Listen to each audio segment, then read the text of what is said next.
This is Nightline. Tonight, I'm going to get you.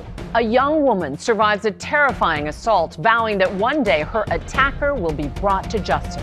The whole time, all I remember saying is, I'm gonna get you. You're not gonna get away with it. Now telling her story publicly for the first time. I would just hope that people come forward and people will get the help that they need. How her determination helped solve a cold case murder. They told me that they got him. Plus, Josh O'Connor. He's been called a reluctant thirst trap. You love those titles, don't you? No, they make me squirm. Known for starring opposite Zendaya in Challengers with that famous three-way kissing scene.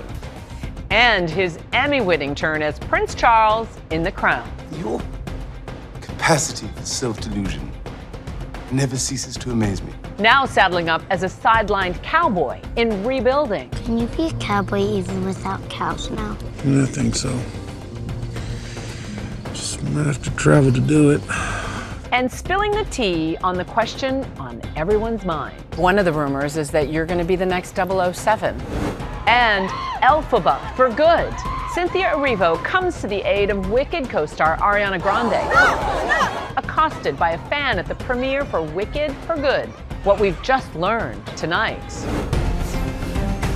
From ABC News headquarters in New York, this is Nightline. Thanks for joining us. Tonight, a brave woman known for decades simply as Jane Doe #1, stepping out of the shadows for the first time. Beth was only a teenager when she survived a traumatic sexual assault. It derailed her life, but her strength and determination not only helped her recover, it brought her attacker to justice and ultimately helped solve a cold case murder. You never think that this is gonna happen to you. You never go in public thinking that someone's gonna pull a gun on you. And when you do, there's no handbook to how to survive and how to keep going. What Beth survived one night in 1999 would change her life forever. Sexually assaulted by a man whose identity was unknown for years. How dare you be able to go on living knowing what you did, that you have destroyed who knows how many people's lives. Until now. For years, Beth was simply Jane Doe #1, one of several victims in a string of cases police brought against a John Doe in order to buy time to stop the statute of limitations from running out. She's showing her face publicly now for the first time. She says to take back her voice and what was stolen from her at age 19. 3 years earlier, Fresno State student Debbie Dorian was brutally raped and murdered. What similarities did you see between you and Debbie? We had our whole lives ahead of us. We kind of looked alike, brown hair. We're about the same age. DNA found on Debbie's body was uploaded into the National DNA Databank, but there was no hit at the time. It was frustrating that we had DNA evidence, but we had no one to tie it to. I knew it was a tough one. And so I immediately volunteered anything I could do to help. It was a whodunit, and those are the most difficult homicides to solve. It's not usually a one-time thing. Somebody doesn't commit a one-time horrendous crime. They commit it again. And this attacker did. A lifelong animal lover, Beth had just started studying to be a horse trainer in the small town of Visalia, California. To help support herself, she scooped ice cream at Baskin-Robbins, a short bike ride away from her college classes and her apartment. And you are an independent young woman. Yes, or I thought. And then you're riding your bike home from work one day. I was about 3 blocks away from my house, and I saw a gentleman pull out of a street. It was 10:30 at night. There was nobody on the road. He grabbed my handlebars and had a gun. And you saw the gun? Yeah. Told me to get off my bike and get on my knees. He told me if I didn't, he would kill me. And I believed him. And the whole time, all I remember saying is, I'm gonna get you. You're not gonna get away with it. That's feisty. Yeah. With a gun pointed at you. I didn't know what else to do. Beth says the man concealed his face with a hoodie. She could only see his eyes in the dark.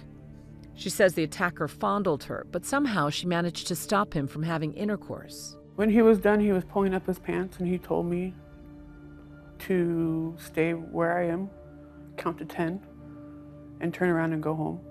And what did he say to you about reporting? If I turned around or I would try to come and find him, he knew where I lived and he would kill me. She rode home terrified he was in pursuit. Her first call to her sister, a lawyer in the district attorney's office. Her sister called police and immediately came over. So many sexual assaults go unreported. What made you know right away that you wanted to report this? I didn't at first. My sister was a big part of it. And then I'm a family of lawyers. I saw Law and Order, and so I knew that I had to do something. Beth was able to pinpoint for investigators exactly where the assault happened, and there police found a key piece of evidence, the attacker's DNA on the ground. And it matched the same DNA found on Debbie Dorian, but still no suspect to tie it to. In the ensuing years, police worked the case while Beth says her life crumbled. She says she struggled with severe PTSD, and at one point, she ended up homeless. The whole time living with the daily fear her attacker could return. I can't walk anywhere and hear footsteps behind me and not jump. I'm imagining that you had flashbacks. Yes. For a long time, I had to be drugged to go to bed. I had to have some kind of sleeping pill or NyQuil or something before I could fall asleep. And even then, I would wake up in the middle of the night screaming. Her attacker was also still victimizing women, but Beth says for a long time there were no real updates on her case. Then, a major break. Using the same method used to catch the Golden State Killer, police were finally able to identify a suspect whose DNA perfectly matched the DNA found at Beth's crime scene and on Debbie Dorian. He'd been hiding in plain sight in Visalia all along. He married, had a couple of kids. His work history was very solid, no criminal past that we could see. In 2019, police arrest Nicky Dwayne Stain at his job at a food court for several sexual assaults, including Beth's. Nicky Stain, put your hands behind your back. Turn around, man. After 20 years, she got the call she'd been waiting for. They told me that they got him. Say that again. It took me a couple times for them to tell me that they got him. Nicky Dwayne Stain is the primary suspect in the rape and murder of Debbie Dorian. I bawled my eyes out. And all of those emotions that came back hard. Just like yours. What went through your head when you realized the man who assaulted you is also charged with murdering somebody? Why didn't he murder me? Why do you think you survived? God only knows. I don't know. Nicky Stain was charged with multiple counts of sexual assault in the Visalia attacks and for the rape and murder of Debbie Dorian. He pled not guilty to all the charges. Beth would go to as many court hearings as she could. When you saw him in the courtroom, did anything register? The eyes and the voice. The eyes and the voice, you're always going to remember that voice. She was able to describe what happened to her in the courtroom in front of Nicky Stain.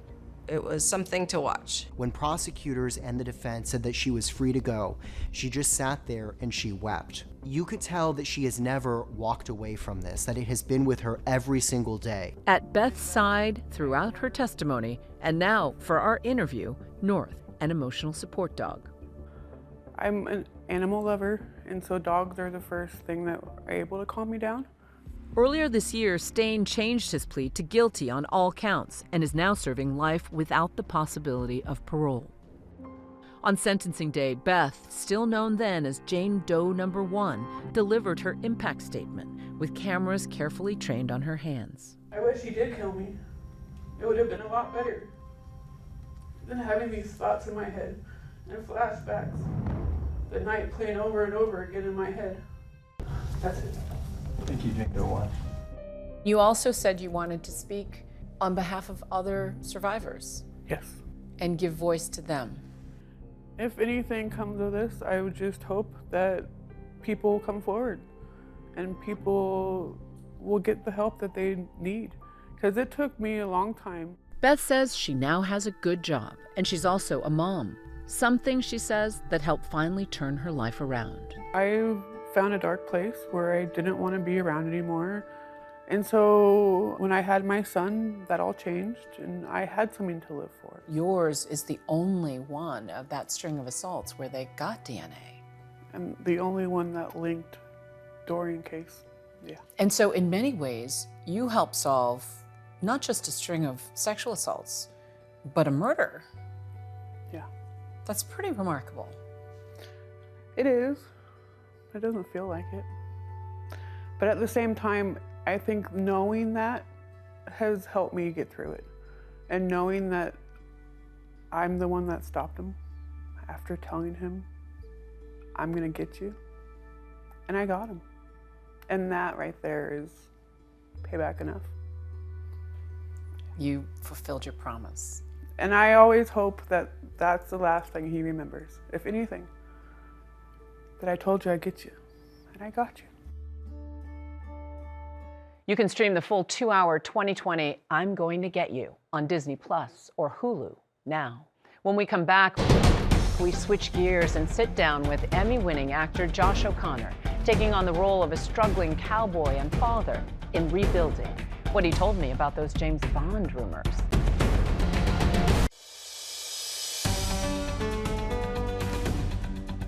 So the incredibly talented actor Josh O'Connor is seemingly one of the busiest and most in-demand actors in all of Hollywood.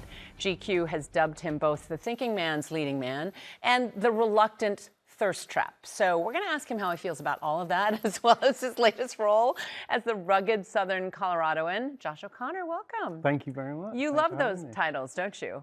No, they make me squirm. I can Very see, extraordinary. Yeah. I can see you doing this. Yeah. You are, though, all of the above. You are also in comedies, dramas, romances. You were Prince Charles in The Crown. Congratulations on the Emmy. Your capacity for self-delusion never ceases to amaze me. You are the ultimate shapeshifter, but this time you're a Brit playing an American cowboy. How do you relate to that? I mean, literally a foreign character for you.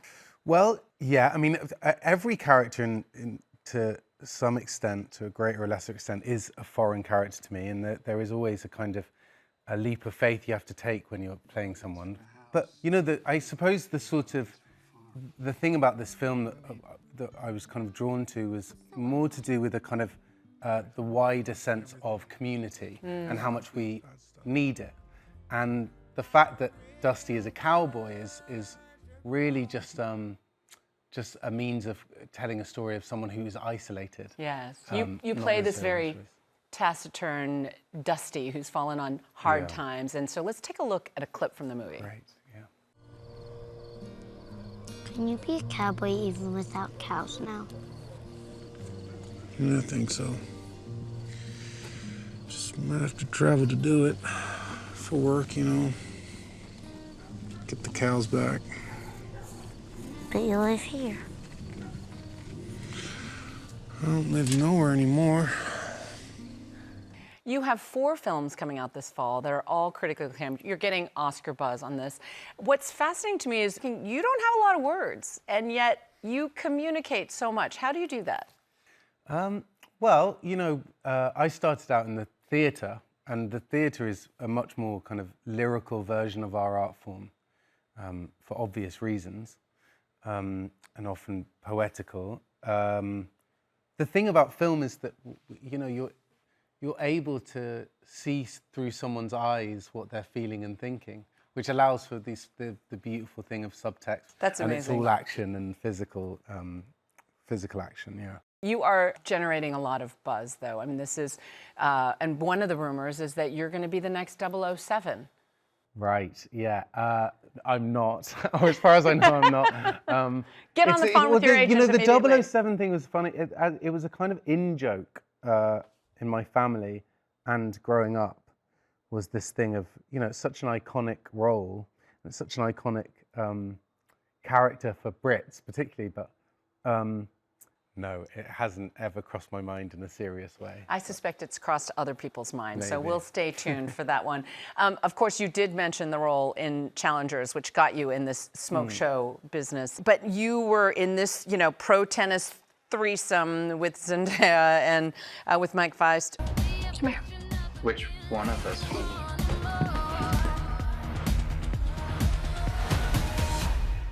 Tell me about roles like that push the envelope for you. Is that a challenge that you look for? Yeah, yes, for sure. The dream as an actor is that you collect these characters, these souls, as you go through your career, and you attempt to shapeshift, but they also, if you're lucky, they change you. And so there's little aspects of each character that sit with you and stay with you in different ways. And so, something like Challenges, I would say there was a brief period where I did feel kind of confident, and but it's crashed down, and I'm British, so that goes very quickly. Well, I love that you carry each of these characters in your heart with you. You also have such a bevy of co-stars that you've worked with, not just Zendaya, but also Olivia Colman, Anya Taylor-Joy. Is there a dream co-star out there for you? No, I feel very fortunate to have worked with some of my heroes. On this film, Megan Fahey and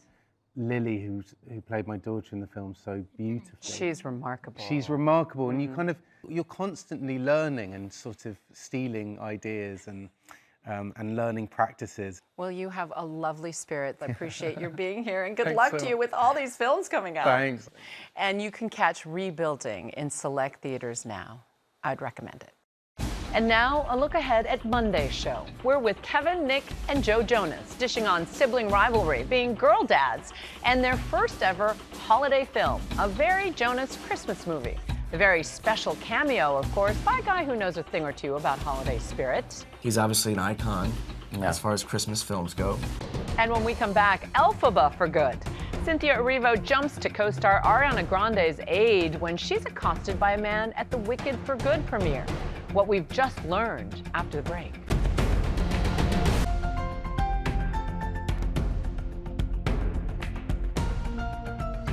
And finally tonight, Elphaba for good.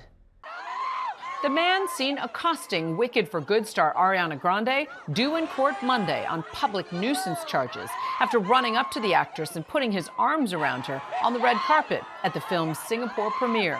Co-star Cynthia Erivo springing to Grande's defense, pushing the man back and stepping in front of Grande, then shepherding her away as security swarmed and removed the man, who was then arrested. He faces a fine and possible jail time. To the rescue. That's Nightline. You can watch all of our full episodes on Disney Plus and Hulu. We'll see you right back here Monday. Thanks for staying up with us. Good night, America.